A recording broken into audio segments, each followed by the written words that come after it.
the next tragedy may be that of your daughter, or your son, or yours, or yours, or yours.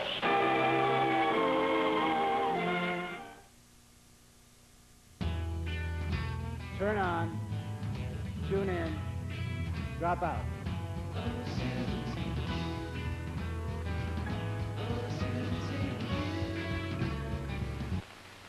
I want something stronger. How much have you got? He adds that it is the assassin of youth. One of the cases that he was constantly presenting in these congressional hearings was the case of Victor Licata, who was a young boy in Florida who cut up his family with an axe. And according to Harry Anslinger, he did this after smoking a marijuana joint. He then went out and chopped up his mother and father. But what Anslinger omitted in his testimony, as was published several days later in the Tampa newspaper, that Licata was probably schizophrenic, and there's very little probability that marijuana was the cause and effect of the terrible crime he committed. Not a very nice thing to look at, but this is marijuana, and there's nothing beautiful about marijuana. Well, the officer drew his gun, reached for the closet door, and pulled out Victor. Anslinger tells Congress that school children are using marijuana. That assertion results in the only testimony against the law. Dr. William Woodward of the American Medical Association testifies that for all the complaints about marijuana's danger to school children, there was no evidence to back it up. Congress disregards his testimony. They just attacked him viciously. They said, how can you come down here trying to interrupt us when we're trying to do something good for the American people and so forth? Well, it turns out their argument with him had nothing to do with marijuana. They just chopped him into pieces and verbally excoriated him in front of this congressional hearing, and then lied about what he said. Hearst follows the hearings, adding extra newspaper runs to cover the news in Washington and headlining the evils of marijuana. Across America, independent movies add to the propaganda, bombarding the public. The most famous, Reefer Madness, warns of the perils of smoking marijuana, as stated by Anslinger and Hearst. Just take a puff of it. Didn't come from the Federal Bureau of Narcotics, but Anslinger's bureau did endorse it. He did support it. In fact, in the opening scene, when the high school principal is talking to an audience of parents, he refers to the Bureau of Narcotics several times. On Capitol Hill, Anslinger wins.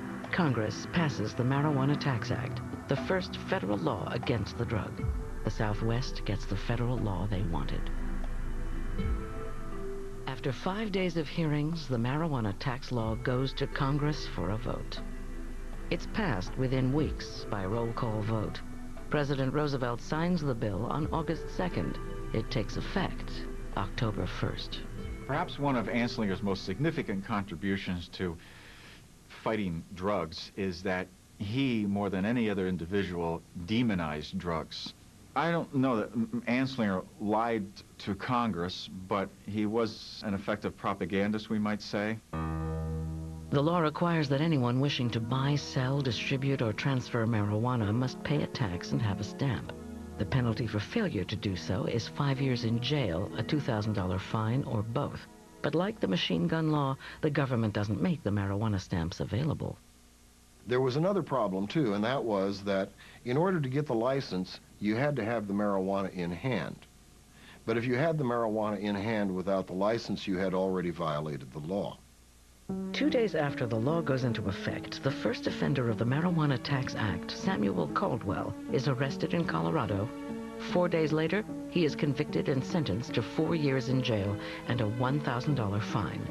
Anslinger flies in from Washington to see justice done. So begins the federal government's effort to punish marijuana users.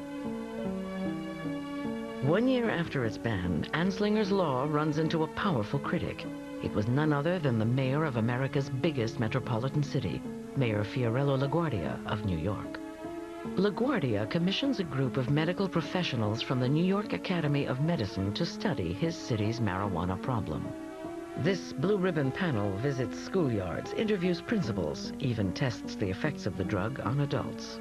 After 4 years of study, the following conclusions are drawn. Smoking marijuana does not lead to addiction. Marijuana smoking is not widespread among school children. Marijuana is not a determining factor in major crimes. Publicity concerning the catastrophic effects of marijuana use in New York City is unfounded. Ironically, LaGuardia obtained the pot used in his study from Anslinger. And then when the LaGuardia report came out, Anslinger felt betrayed. That was the end of his scientific research in marijuana as far as he was concerned.